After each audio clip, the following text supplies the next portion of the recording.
Good afternoon. It's the Liberty Tactics Show with Lou and James. It is the 12th. The 12th. I had it written and down it's just gone 5 o'clock. Hi, James. Hello, You okay? lovely Lou. How are you today?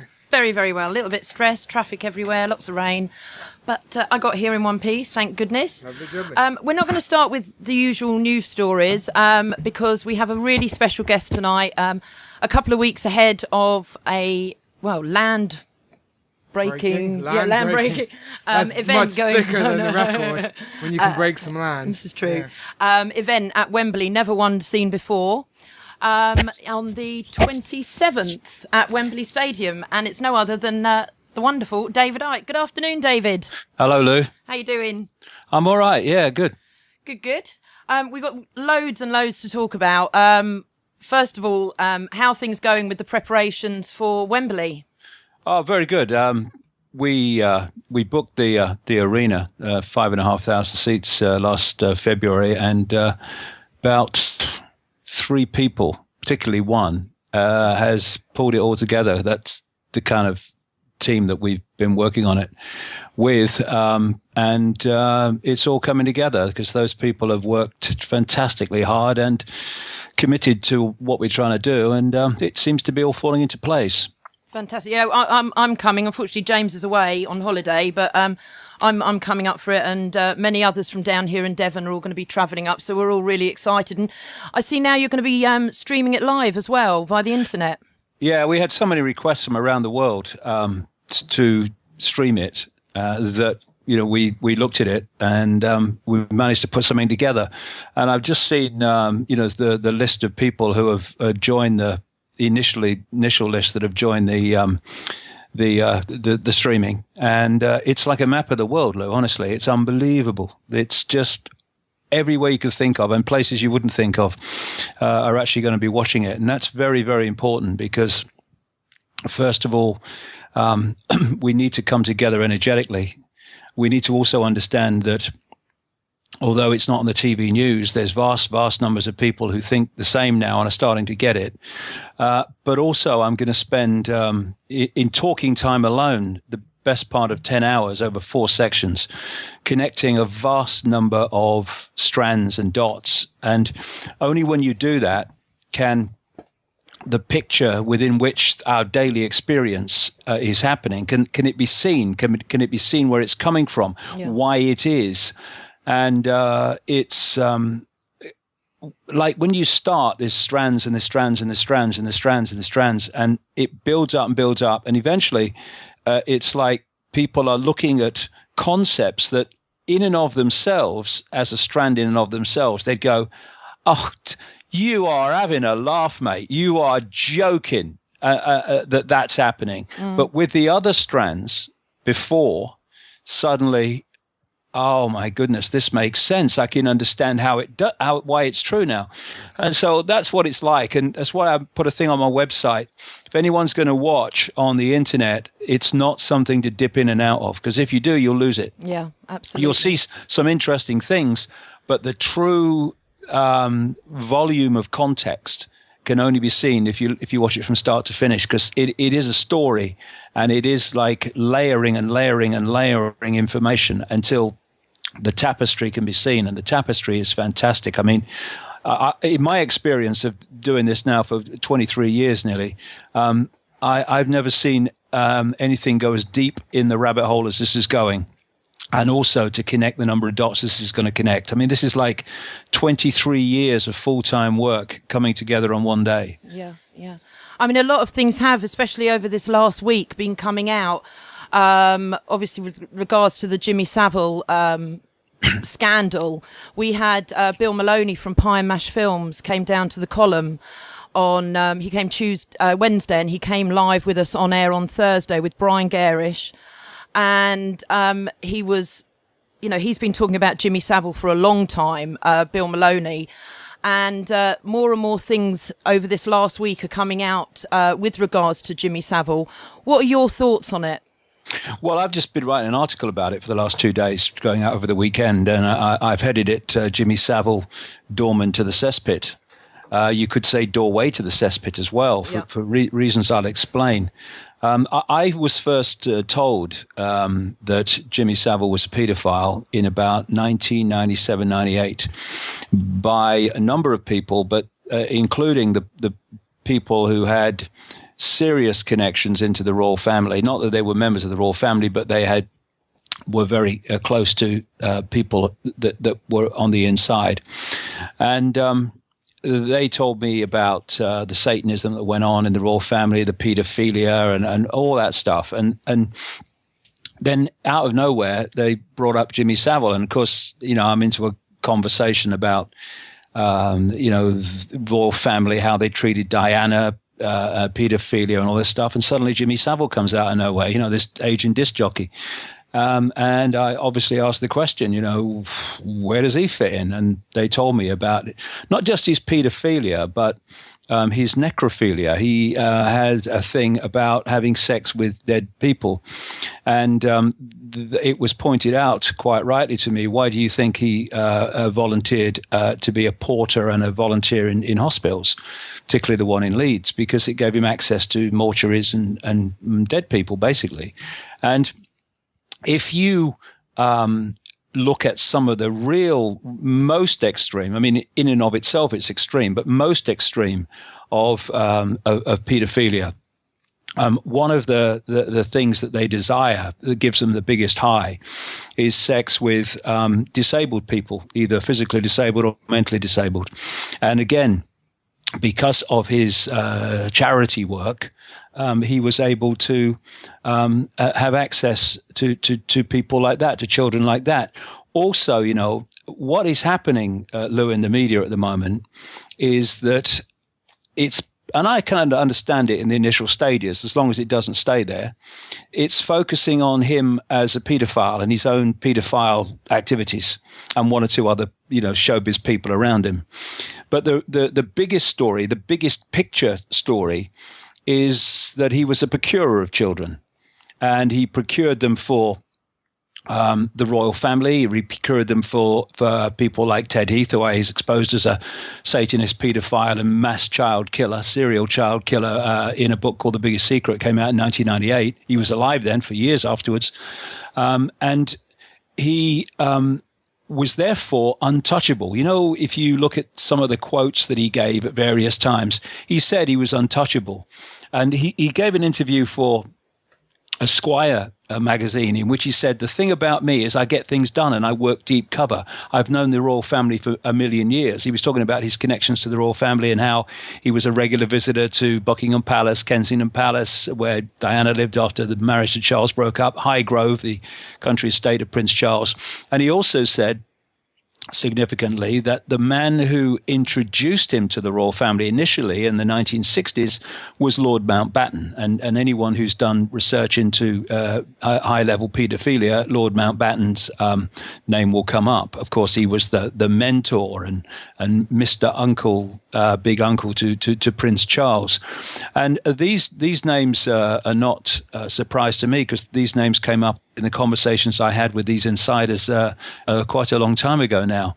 And because he was procuring for children, this is why he was untouchable. People say, well, why didn't people know about this? Why didn't the BBC uncover it? Why did all these, inquiries, police inquiries, just stop and go nowhere? Because the way these rings work is that they put their people in all the key areas of society, the institutions of law enforcement, of judiciary, of media, of politics. Of course, royalties are much based on it. And therefore, they watch each other's backs. And when you're procuring children for the rich and famous and the powerful and all the rest of it, then your back is their back. Because if you go under and it comes out, they go under and it comes out. And one of two things happens to these procurers of children. Either they keep quiet and are safe, like Savile, hence he got to the age of 84, or you're considered dangerous and not safe, in which case you're no longer with us. And Savile understood the game, and he played the game to his own benefit. And another question, maybe someone can answer it. Maybe there's a plausible answer. But I look at his Rolls Royce that went for about 160 grand. I look at his other cars, Bentleys and stuff. I look at, apparently, according to the media anyway, he has at least 8 homes. I look at the millions of pounds in cash on top of all that, in bank accounts that was in his will. And I look at a guy who, yes, would have earned quite well in the 60s and 70s as the disc jockey and Jim Will Fix It and personal appearances and advertising. But then I look at a guy of 84 who's done none of that for decades and has no real obvious means of living that lifestyle, but still does. And, all I can say is procuring children for rich and famous pedophiles is a very lucrative business because you obviously get well paid for it if you do it well, and he appears to have done from their point of view. And they also watch your back because your back is their back. And I found it interesting. There was an interview with a guy in, I think it was the Daily Mail this week, a guy called Guy Marsden, who was a nephew of Jimmy Savile. And he said that at the age of 13, he lived up in Leeds. He ran away from home with a few friends to London. And he ended up, as they do, at Euston Station, and was picked up by some sleazy guy, as they normally are, and taken to some what was described as a grubby flat. And he said around 4 days later, Uncle Jimmy Savile turns up, not because he knows his nephew's there, but he's come to see the sleazy guy. And he said he's 59 now, this guy, and married with children and all the rest of it. But he said that when Jimmy Savile turned up, he thought, oh, no, I'm in for it now, because he'd run away from home and didn't tell his parents where he was. But no, he said, Jimmy just took us to a better place. And he told the story of how he and his friends were taken to the very palatial apartment of or a house of a so-called famous pop impresario. And that he witnessed paedophile parties at which Savile would bring children. Sometimes he would bring along, he said, someone who was dressed like a priest, which gave the feeling that these kids were coming from children's homes, exactly where they were coming from. And so back in the 60s it was going on, and he's done it ever since. It's sort of been a bit of an open secret. A lot of people have seemed to know that Jimmy was in, he liked the young ones. I mean, even in his autobiography, Love is an Uphill Thing, there's quite a few telling tales that he describes, getting young, wayward, young teenage girls and all that. And yet, nothing was ever done about it.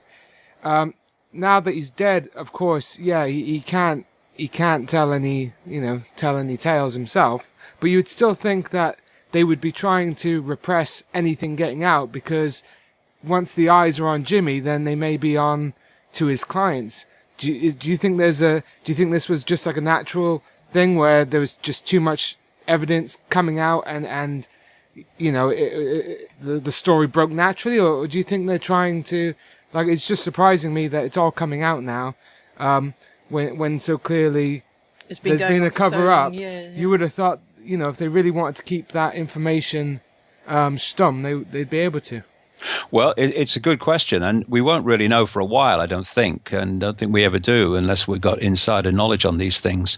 But, it is true that while every day this network of families, this cabal gets more and more power on the surface anyway of the system, it's still not, got control of everything. I mean, it says a lot for Esther Ranson, saying that she had her thoughts that it was going on. She's the head of Childline. I mean, alarm bells surely should be raised here, because also apparently Childline was set up sort of in Aberdeen, and we know there's been, other cases up in Aberdeen. And it's just the fact that Esther Ranson, being the head of Childline, obviously access to kids' calls. What do you think on that? Well, I think it's something that should be legitimately investigated. I think anything to do with children should be legitimately investigated to make sure that it stands up. I mean, I'm not going to, No. say anything about it this time because I've not researched that particular organization. But, it's possible. I'm not saying it happened, but it's possible that this was one that got through the net because it was basically all this has come out as a result of one television program. And then that gave confidence for other people to come forward. However, it's going to be significant for me where it goes from here, because at the moment, I talk about defending the first domino, and defending the first domino in this case is for none of it to come out. Once it has come out, you defend the second domino. You accept that he was a paedophile and he was a mass paedophile all over the country, and there was a cover-up of it. The second domino you don't want to fall, so that's the next form of defense, is that he was a procurer for the rich and famous. Now, we'll see where that goes. I was talking to a journalist today and pointing this same thing out, that, if it stops where it is now, we learn more about the cesspit behind the smiley faces and the morality of the system. But we need to go the next step forward, because once we can connect Savile's procurement to not just soap stars that people are talking about and other people in showbiz. That needs to happen. Yes, if it's true, I'm sure in many cases it is. But what we need to do is to connect this through to the real people that are orchestrating it, to the royal family, to the top politicians. I was told by many people, which is why I was confident to go and name him when he was alive for years afterwards, that Ted Heath was a Satanist, was a torturer of children and a mass killer of children. He loved to kill them. I was told this by enough people in the 1990s, the late 1990s, mid 1990s, to go with it. And in this book, The Biggest Secret, and nothing since has given me anything but confirmation of this. And to see him connected into the Jersey Children's Home, he was also connected by some researchers into Kincora, the boys' home in Belfast. That scandal broke in the 1980s time, and Mountbatten's also been connected to that by some researchers, which connects us into Savile again, who said that Mountbatten was the guy that introduced him to the royal family, and which led him to have a close relationship with Prince Philip, till they had a big row and they fell out apparently, and also with Prince Charles, which has been even come out in the mainstream media, the Christmas cards and all that stuff. Also, don't forget, I mean, he may have been exaggerating, but certainly it happened on some occasions that Savile spent Christmas with Margaret Thatcher. And I'm not saying Margaret Thatcher knew the background, but Margaret Thatcher's cabinet, like the Blair cabinet, was awash with paedophiles. You see, in so many ways, when you're creating there's another reason that I can explain in a second, if you like, of why this obsession with paedophilia is as it is. But when you're bringing together different groups, like different political parties, to push in the same direction, you need cement. You need cement to connect people in these different elements of the system to push in the same direction. And thus you will have secret societies doing that. So people in the Labour Party, Conservative Party, Liberal Democrats, some will be members of the same secret society. You have things like the Friends of Israel groups in each party, which is another cement. But two major cements on top of that are paedophilia and Satanism. And if you can get somebody into the ring, into the system, either as a procurer or as a partaker of this nightmare, then those people are going to do what you say from then on. You get a prime minister who's been compromised in this way, and he will pass and press for whatever legislation you want, whether he's conservative or Labour or anything. And there's an enormous amount of blackmail going on, which is leading to politicians pressing for things that they wouldn't otherwise press for and pass and bring into law.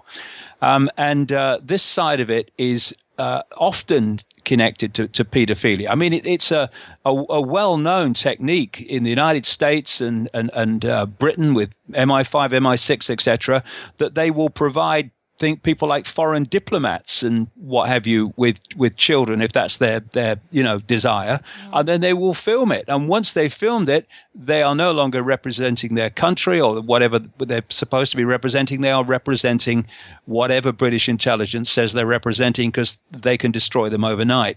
And it's interesting when you watch people who in politics who have said they stand for this and stand for that, and at one point possibly genuinely did, but then suddenly they go in the opposite way. Well, maybe they've changed their mind, or maybe their mind's been changed for them. Yeah, I mean, that's plain to see. A lot of the time, these politicians will come out with policies that it's absolute suicide, and there's no rhyme or reason for it. And obviously, the only thing that is going to push them to that, to lose their careers, basically, is they've got dirt on them. And it's the same thing with like Bohemian Grove and all these sorts of I mean, Stanley Kubrick, Eyes Wide Shut. It's that sort of thing. There's dirt on absolutely everyone, and there's that sort of there's that you don't even need to have blackmail. No, everybody just knows that. Bill came out with this is the situation. This is why they're looking to bring people into politics. It's one reason why there's so many who have these desires, because they know that they're straight in the back pocket because of this. And this is one reason, but there's another, I should suggest, bigger reason why this is all pervading. And that takes us out of the world of the conscious mind into other dimensions of reality and entities that feed off human energy. I've been writing and talking about this for a very long time, and it absolutely connects into pedophilia for this reason. I learned through intense research in the 1990s and just after in America and Britain, but particularly America, that these entities, they feed off human energy, yes, but there's a particular human energy that they want more than anything else, and that is the energy of children before puberty. Now, we see puberty as a hormonal change in this reality that we experience, what I call the hologram. But if you go back to the base construct of this reality, it's not what we see. It's actually a vibrational information field, a waveform information field. And so what we see as a hormonal change in our conscious mind reality is actually an expression of a vibrational information a waveform change at the foundation information construct of this reality, and they want that energy before that change takes place. This is the obsession with children. So what they do, because these pedophiles, especially the upper echelon pedophiles in the bloodline, which are with this hybrid bloodline, which is because of the greater genetic compatibility, it means yet again on the base construct, it's a much closer vibrational compatibility. It means that these bloodline people or families, whatever, are much more easily and more powerfully possessed by these entities beyond human sight than the general run of the population, where the genetic and therefore the energetic compatibility is not as close. And so what they do is these possessing entities, which take control of their mental and emotional processes, they are stimulating this desire for sex with children.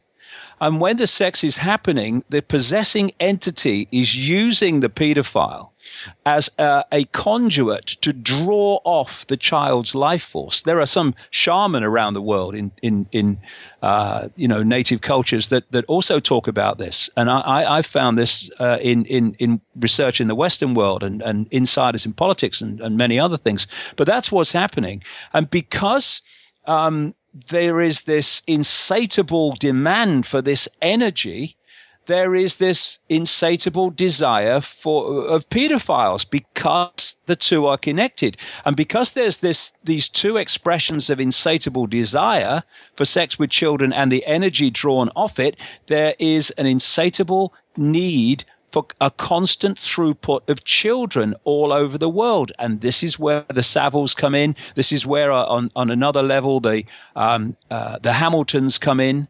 In the Dunblane killer, Thomas Hamilton, he was a procurer of children for the elite as well, and these people are covered up as he was until Dunblane happened. And of course, you were talking to Arizona Wilder, coming out with similar stories. There was Kathy O'Brien as well, talking about what went on. I mean, firstly, how is Arizona? Do you stay in touch with her? How is she? Sat with us some years ago. Stay in touch with Kathy O'Brien.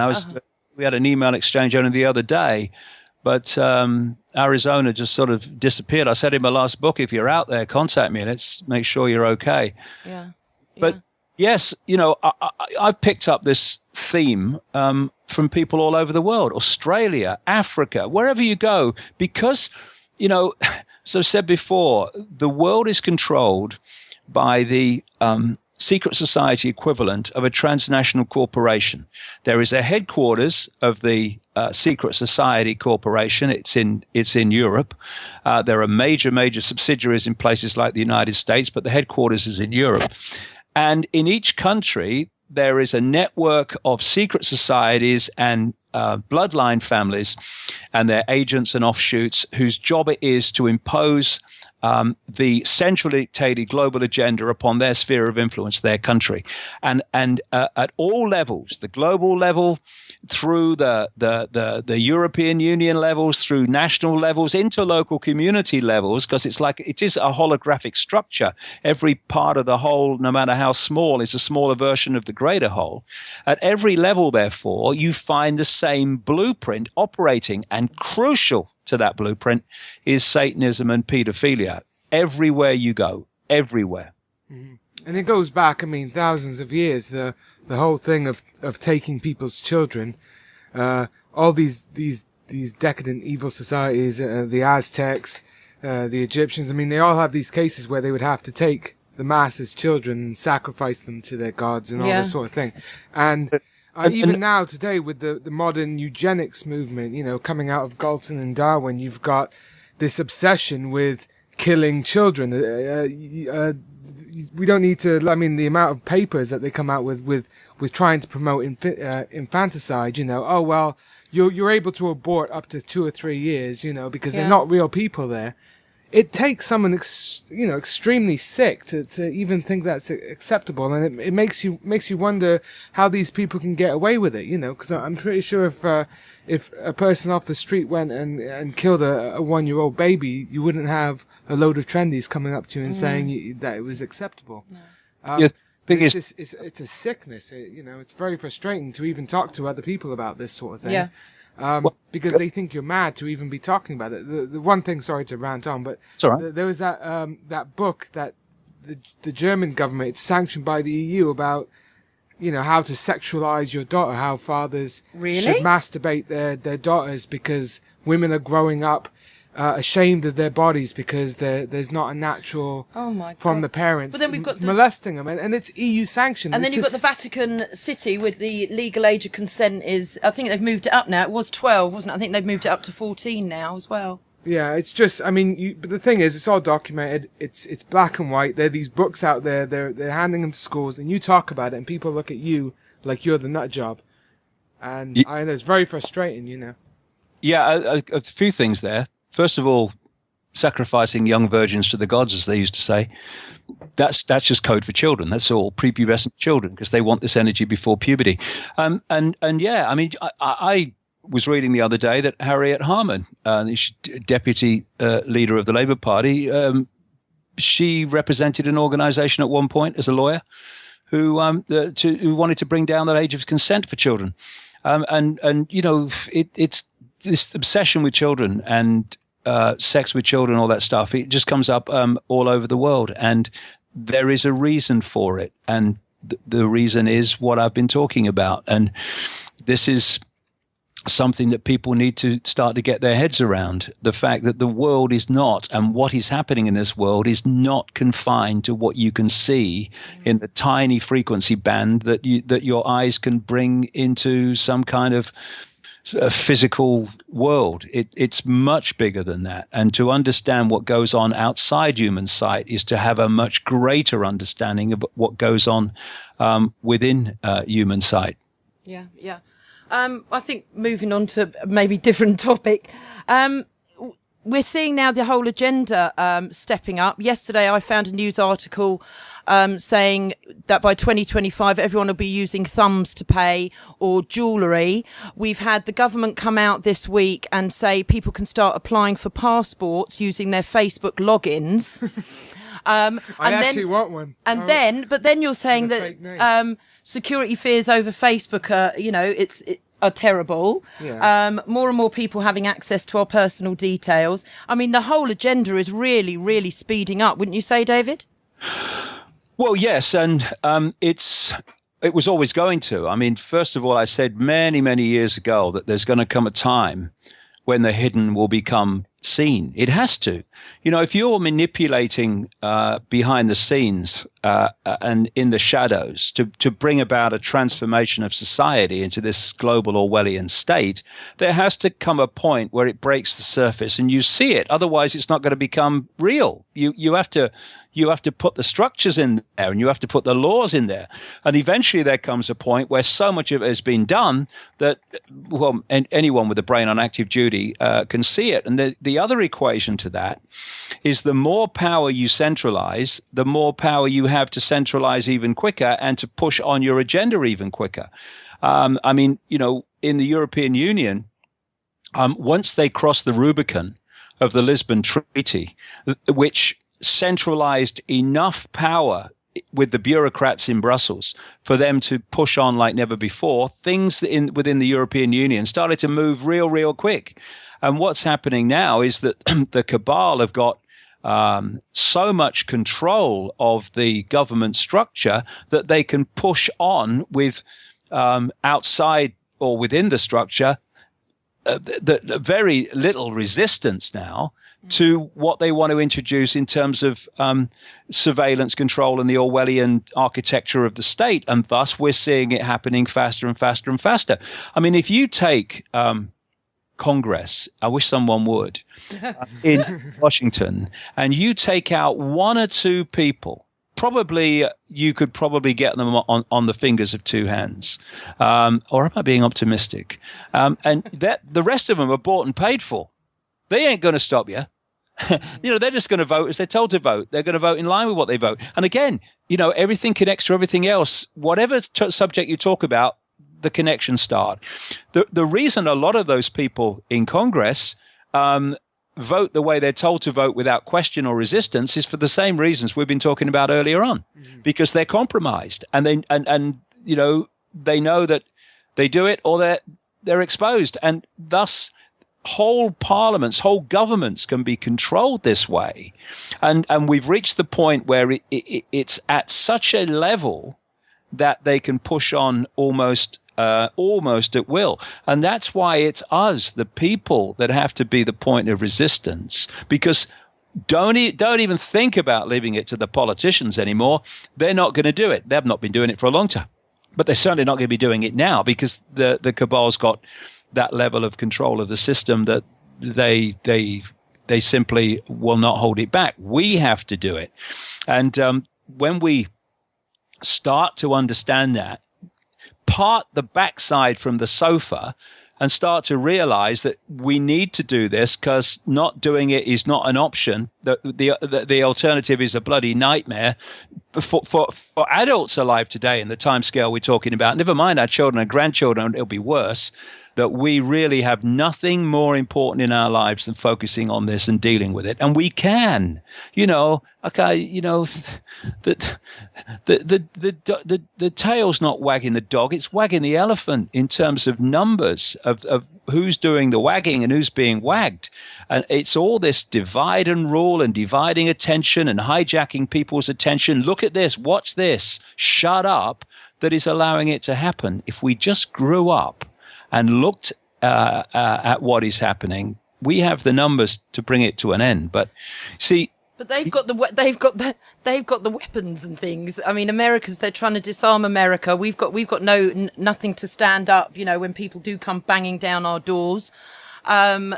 This is what's kind of the scary thing, because the bad people, unfortunately, have taken control of this world. Yeah, the point is, well, they've actually been in control of it for long as, you know, we call history virtually, but they're just getting more control now. But the point is, we do. If someone knocks at your door and there's only you answering it, you're absolutely bloody right. You know, this is why I say we need to take the system on together, because if people do it in isolation, they'll just get picked off. But if the street is full of people, you know, if instead of thousands in Wall Street, there is a million in New York and Wall Street, then there's nothing they can bloody do. And we have to use those numbers, because if we don't, they'll just pick us off. You know, because what they've done is so mind manipulate the population that they have recruited the law enforcers and the administrators of this Orwellian state from the population, who are the target population of those behind it. You know, I mean, I say to people in uniform, you know, take your uniform off. Where's your power? You won't have any power. The power's in your uniform, which is an extension of the state. And once you step out of that uniform, or step out of line in terms of doing what they demand within the uniform, you'll see where the real point of control is, and you're not in it. You know, I mean, this is what people in uniform need to understand. They have children and grandchildren as well. And this is coming for them, and it's coming for the people in uniform as well. Those that will not do everything that they're told to do in terms of enforcing this. We're in this together, and what we need to do is get people, especially within this arena of law enforcement, etc., and administration, where people have been recruited from the target population, to start to realize that and to stop cooperating with the system. Because when you cut away the people who are the target population, you cut away the people who are from the target population, imposing on the target population, and are not doing it in awareness of the big picture, and you cut away more and you cut away more, you're left, even globally, with a tiny number of people who, in total awareness of where they're going and why, are sitting there looking at you. That's the number differential. But because they divide and rule the population, you know, I mean, look at it. You know, they'll get part of the target population to burn the Quran or whatever. And then another part of the target population will go crazy for burning the Quran, and we're away. It's so easy. That's the problem. Put down your bloody holy books. They're prisons. Pick them up later, if you like, when we've sorted this, but put them down. Put down your political belief system. Put down your cultural belief system and your income bracket belief system and your racial belief system. We're all in this together, for goodness sake. And let's put that first, and not our software belief systems that have been specifically downloaded into you to divide and rule by playing you off against another downloaded belief system, which is actually the same but called a different name. Yeah. This is what needs to happen, because at the moment we're being divided and ruled into tyranny. Yeah, it's very simple to see when you meet people. You can almost put them into like one of four boxes, and it's so cookie cutter their opinion. It's the Muslims are overtaking our country, or it's the this or the that, or it's the blacks or the whites, and you just want to say, look, guys, like, even if there was a fundamental problem there, it's still minute compared to the fact that we're all getting screwed right now. Totally getting screwed. And of course, we got the election over in America next month. Yeah, I read a good quote today. They said the reason why there wasn't it wasn't a very interesting debate between the two vice presidents yesterday was because they're pretty much exactly the same. Which is, you look at the policies, you look at the voting records. I mean, they don't even bother to have the rhetoric anymore. They just basically, I guess they could just read off cook tips or something. Well, we know about Obama. I mean, he can't get up on stage without an auto cue. Yeah. So. But, I mean, there are people. I mean, there's people. I speak to a few people in the military and a couple of police, especially the older people, the vets that have been around for a while. They're really waking up to what's going on. But of course, you've got the problem where the system is, instead of hiring the best people to be policemen or in the military, they're actively going towards the people with, slightly psychopathic tendencies, because they don't want people with a moral compass to actually question their orders. They just desperately. But is there anyone moral in politics, really? Is there? No, but I was talking about like in the military and in the police. I mean, a lot of people they sign up, don't they, to make a difference, even if they're completely misguided. But now they're actively making sure that they only hire the people that are pretty much will get off on the power trips, which is why you've got places like the TSA and that will do the most ludicrous things. And unfortunately, I was talking to a friend of mine in the States yesterday, and he just went into town with some black cargo pants on, a black shirt, and he had his dad's old border patrol hat on, and he said everybody was treating him like a king. And I said, isn't that disgusting? It is shocking. You put yourself in a fake uniform, and the masses they treat you like some sort of Because that's now what they're believing. But That's the it's whole really fear, sad. isn't it? It's being And bred people into go on about the evils of religion, but to me, the evils of people worshipping state is far more dangerous, and that is prevalent. I mean, the statism today is ridiculous, and that's, I think, the thing that we have to knock down. That this belief that the state is somehow an otherworldly thing that people tend to admit that they're that the politicians are all crooked in that, but then they still invest into that system, and it's like. So what do we do, David, with the politicians? I mean, how do we get over all of this, David? I mean, how do we get these people out of power? Well, first of all, it's absolutely right that they've been recruiting specific personality types for a long time. This is why they've transformed the dynamic and relationship between people and law enforcement. They're looking for the narcissists, the sociopaths, the psychopaths. And I tell you, the decent copper who's in there trying to make a difference, and especially have been in there a long, long time, they must have a nightmare every day that they go into work because of the way that their whole environment has changed. I mean, for me, politics is a waste of time. Politics ain't going to change anything. You know why? Because it's not there to change anything for the benefit of the people. It's there to advance this agenda. It's real simple. You need to pass laws or ignore them, and then you need people to impose the laws. That's law enforcement and administration of government. So all you need is enough people in Parliament or Congress to outvote the no's to make it law, and they bypass that anyway now. And then once you've passed this law, then your law enforcement imposes the law on the people. It's real simple. And because there is no contract between politicians and the electorate during an election campaign, it means that they can say whatever they like in an election campaign just to get elected, and then do as they like when they get in. I mean, one of the most crazy examples of this is the Julia Gillard, the Australian Prime Minister, who said that her government would never introduce a carbon tax, and when she got into power, they've introduced a carbon tax. It's been devastating for the Australian economy, exactly as planned. So therefore, elections are irrelevant, because even if you vote for someone on the basis of what they say they're going to do, Barack Obama, I rest my case, they get in and they do the bloody opposite. So irrelevant. By voting, we're giving credence to a system that's totally corrupt and totally rigged. We've got to bypass it.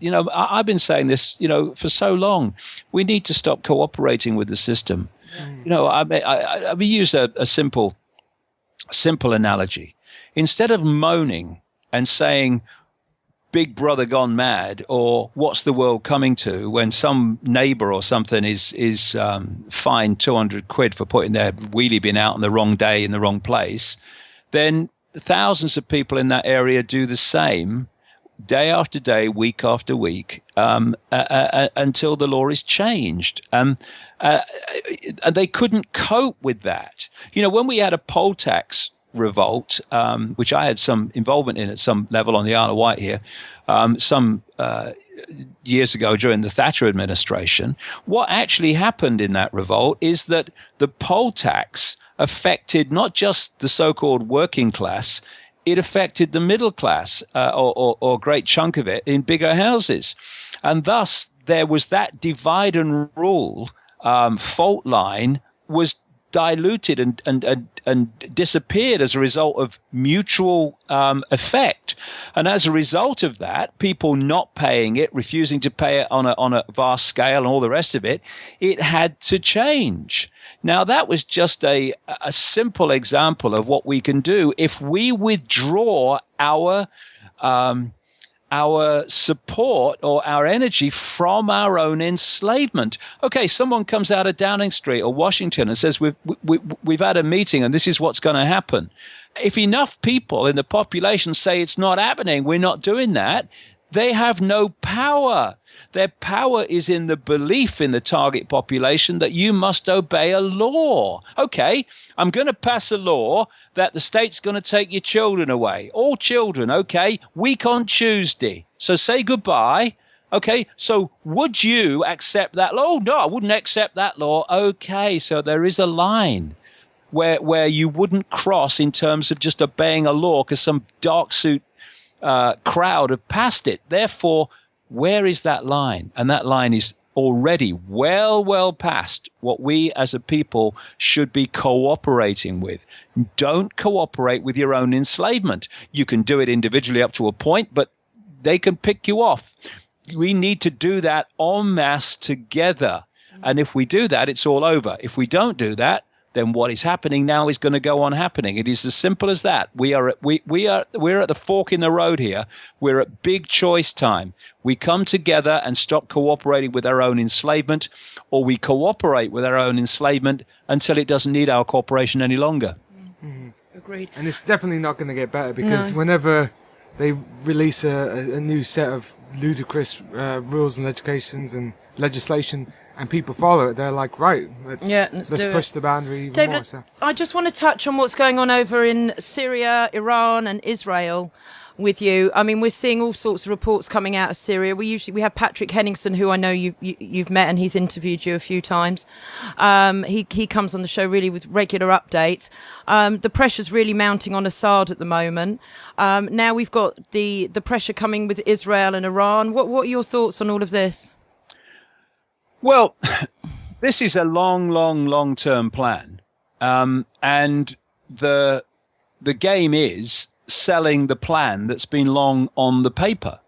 I mean, if you look at what some people have said on the inside in America about seeing this plan for the takeover of country after country in the Middle East and North Africa and the Near East, and how it's just coming to pass, it's bloody obvious. I mean, there's that television interview with Wesley Clark, who's not a God's gift to humanity himself. He led the NATO invasion of the former Yugoslavia.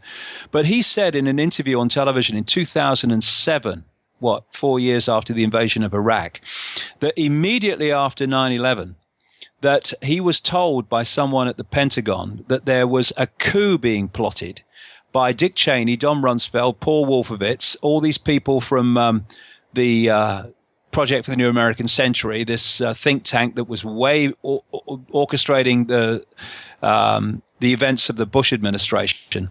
And he said that Cheney, Rumsfeld, Wolfowitz, and what this person told him was a half a dozen other collaborators from the Project for the New American Century were going to orchestrate an invasion of Iraq. He said that 6 weeks later, he saw the same officer and he said, "Why haven't we attacked Iraq? Are we going to still attack Iraq?" And he said, the officer said, "Sir, it's worse than that." He said the officer pulled a piece of paper from his desk and said, I've got this memo from the Secretary of Defense's office. It says we're going to attack and destroy the governments in 7 countries in 5 years. We're going to start with Iraq, and then we're going to move to Syria, Lebanon, Libya, Somalia, Sudan, and Iran. And therefore, you've got the wish list, you've got the plan, now you've got to somehow sell it. So, okay, Iraq. Weapons of mass destruction, that'll do it. They haven't got any. It doesn't matter. As long as the people think they do, we can go in. Okay, gotcha. We're already in Afghanistan, Bin Laden, 9/11, all that stuff. A lot of people believe that. Okay, now, Libya, what can we do? And, of course, what they did in Libya was to train and arm, quote, rebels, including bringing many people in from the outside. And then they shot at government targets. And, of course, at that point, nothing's being said in the media, nothing's being said politically. And what happens then is the government replies to those attacks. And at that point, in jump the media, in jump the politicians, and they say that Gaddafi's killing his own people. And having achieved the slaughter and devastation of Libya as a result of that, the next question is, well, where's next? Next, Syria.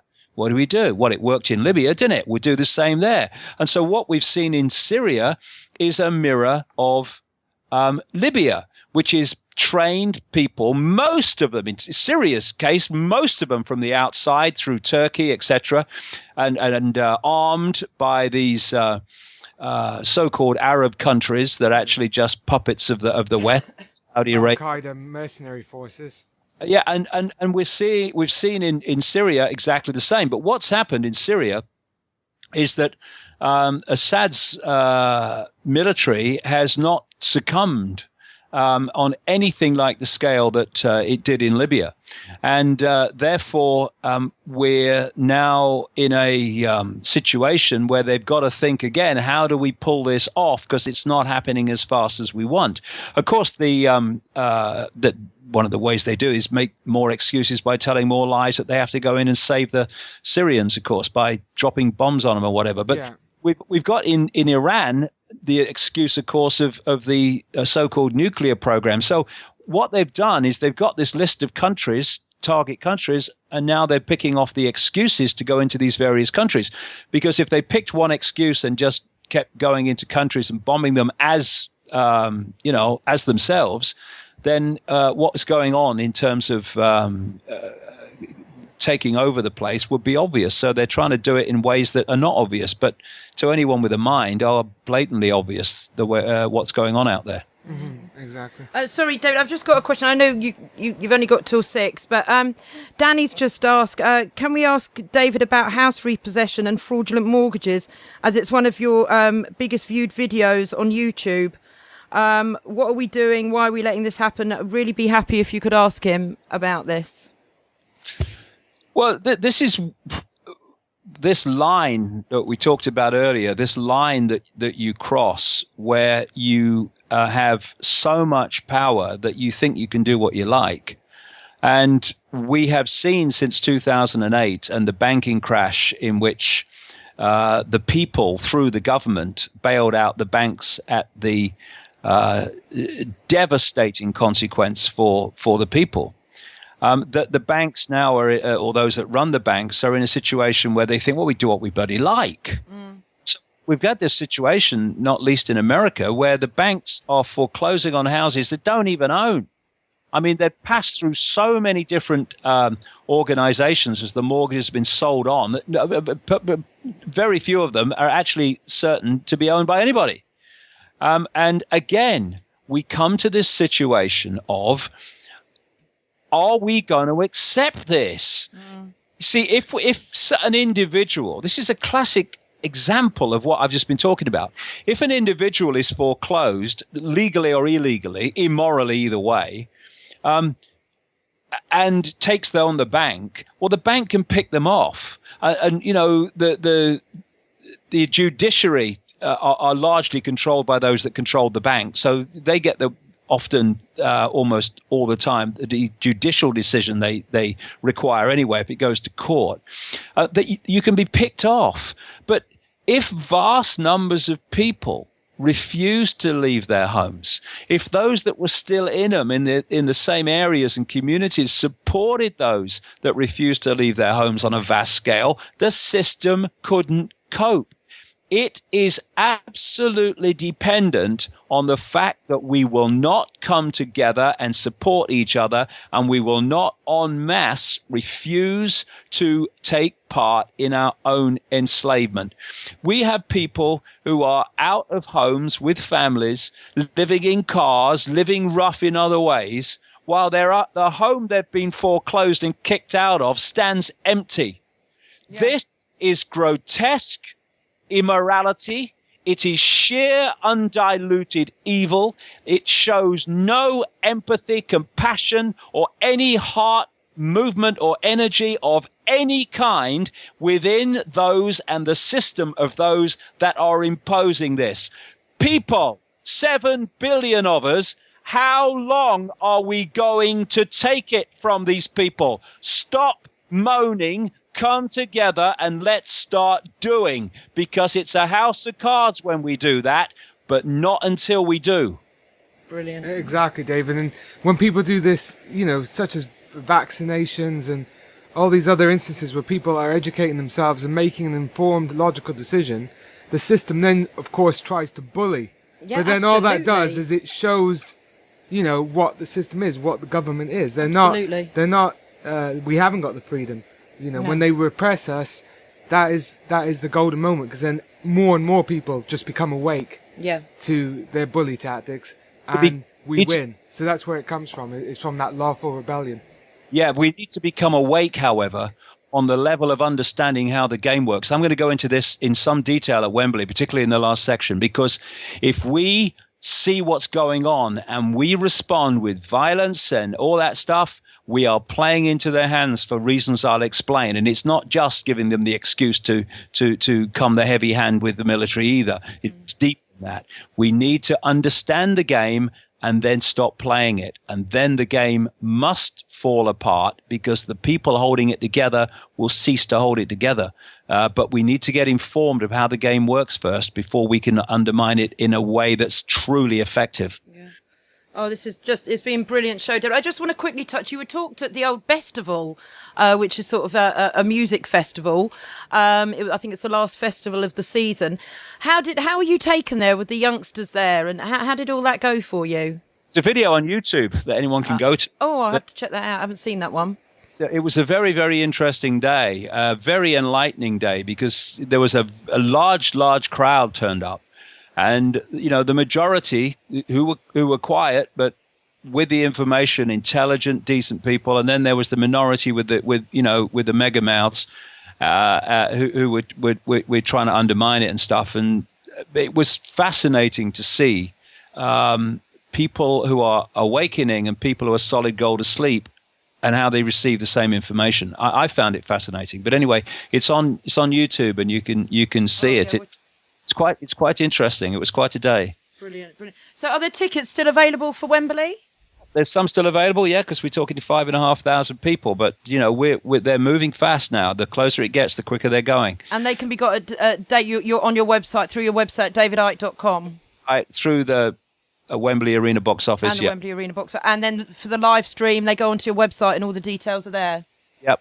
And not only do they get the live stream, of course, live for 10, 12 hours, they can also watch it back as many times as they like for a month afterwards. And what I'm saying to people, Lou, is, it's 15 quid for the subscription, okay, for all of that, but get a few people in front of the same screen. Yeah. So I know there's someone in Arizona who's hired a hotel room. Like a hotel, conference room to play it, to people to come along, and that first of all brings the price down for people who are struggling for money to, if you get enough people, virtually nothing. And it also gets people in front of the information. And I'm saying to people, please, encourage people that have never seen it, think I'm crazy, get them in front of it, get the skeptics in front of it, and let them see the strands put together. And then they can make a genuine decision on what they think of it, rather than dismissing something they don't even know they're going to hear. Brilliant. Well, thank you so much for your time. I will hopefully get to see. Well, I'm coming to Wembley. Hopefully, I'll be able to meet you at some point. Can't wait. Really looking forward to it. And then maybe we'll catch up again, maybe just before Christmas after you've recovered from Wembley, David. Got a book to finish after that. Straight after that. Well, try and get some rest. And thank you so much for spending your time with us tonight. Yeah, the rest comes from seeing it being effective. That gives me all the energy I need. Fantastic. Great. Thanks a lot, David. Thanks so much, David. More and more things over this last week are coming out with regards to Jimmy Savile. What are your thoughts on it? Well, I've just been writing an article about it for the last 2 days, going out over the weekend, and I've headed it Jimmy Savile, Doorman to the Cesspit. You could say doorway to the cesspit as well, for reasons I'll explain. I was first told that Jimmy Savile was a paedophile in about 1997, 98 by a number of people, but including the people who had serious connections into the royal family. Not that they were members of the royal family, but they were very close to people that were on the inside. And they told me about the Satanism that went on in the royal family, the paedophilia and all that stuff. And then out of nowhere, they brought up Jimmy Savile. And of course, I'm into a conversation about, royal family, how they treated Diana, paedophilia and all this stuff. And suddenly Jimmy Savile comes out of nowhere, this aging disc jockey. And I obviously asked the question, where does he fit in? And they told me about it. Not just his paedophilia, but his necrophilia. He has a thing about having sex with dead people. And it was pointed out quite rightly to me, why do you think he volunteered to be a porter and a volunteer in hospitals, particularly the one in Leeds? Because it gave him access in and of themselves. They'd go, oh, you are having a laugh, mate. You are joking that's happening. But with the other strands before, suddenly, oh my goodness, this makes sense. I can understand why it's true now. And so that's what it's like. And that's why I put a thing on my website.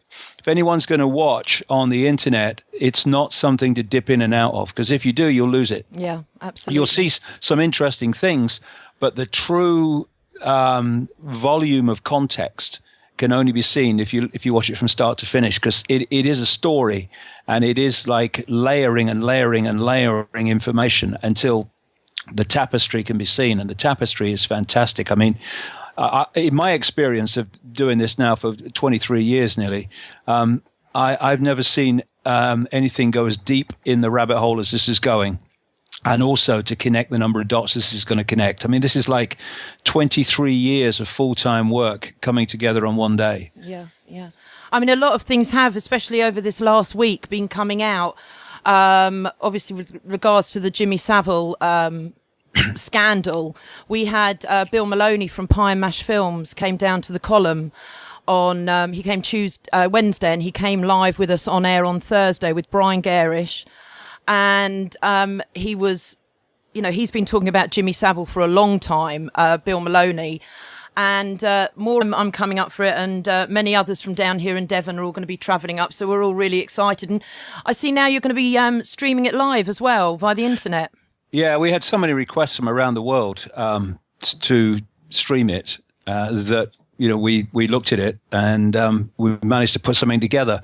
And I've just seen, the list of people who have joined the initial list that have joined the streaming. And it's like a map of the world, Lou, honestly. It's unbelievable. It's just everywhere you could think of, and places you wouldn't think of are actually going to be watching it. And that's very, very important, because first of all, we need to come together energetically. We need to also understand that although it's not on the TV news, there's vast, vast numbers of people who think the same now and are starting to get it. But also I'm going to spend, in talking time alone, the best part of 10 hours over 4 sections, connecting a vast number of strands and dots. And only when you do that can the picture within which our daily experience is happening, can it be seen? Can it be seen where it's coming from, why it is? And it's like when you start, there's strands and there's strands and there's strands and there's strands and there's strands, and it builds up and builds up, and eventually it's like people are looking at concepts that in and of themselves as a strand. Good afternoon. It's the Liberty Tactics Show with Lou and James. It is the 12th. The 12th, I had it written And down it's just there, gone 5 o'clock. Hi, James. Hello, You okay? lovely Lou. How are you today? Very, very well. A little bit stressed, traffic everywhere, lots of rain. But I got here in one piece, thank goodness. Lovely, goodness. We're not going to start with the usual news stories because we have a really special guest tonight. A couple of weeks ahead of a, land breaking That's event much going thicker than the record when you can break some land. This is true. Event at Wembley, never one seen before. On the 27th at Wembley Stadium, and it's no other than the wonderful David Icke. Good afternoon, David. Hello, Lou. How you doing? I'm all right. Yeah, good. Good. We've got loads and loads to talk about. First of all, how are things going with the preparations for Wembley? Oh, very good. We booked the arena, 5,500 seats last February, and about 3 people, particularly one, has pulled it all together. That's the kind of team that we've been working on it with, and it's all coming together because those people have worked fantastically hard and committed to what we're trying to do, and it seems to be all falling into place. Fantastic. Yeah, I'm coming. Unfortunately, James is away on holiday, but access to mortuaries and dead people, basically. And if you look at some of the real most extreme, I mean, in and of itself, it's extreme, but most extreme of paedophilia. One of the things that they desire that gives them the biggest high is sex with disabled people, either physically disabled or mentally disabled. And again, because of his charity work, he was able to have access to people like that, to children like that. Also, you know, what is happening, Lou, in the media at the moment is that it's, and I can understand it in the initial stages, as long as it doesn't stay there, it's focusing on him as a paedophile and his own paedophile activities and one or two other, showbiz people around him.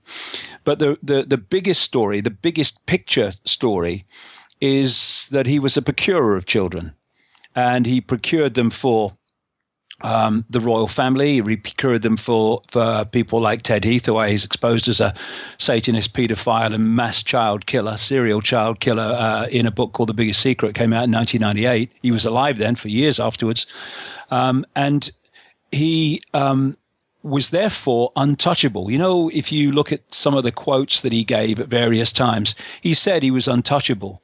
And he gave an interview for a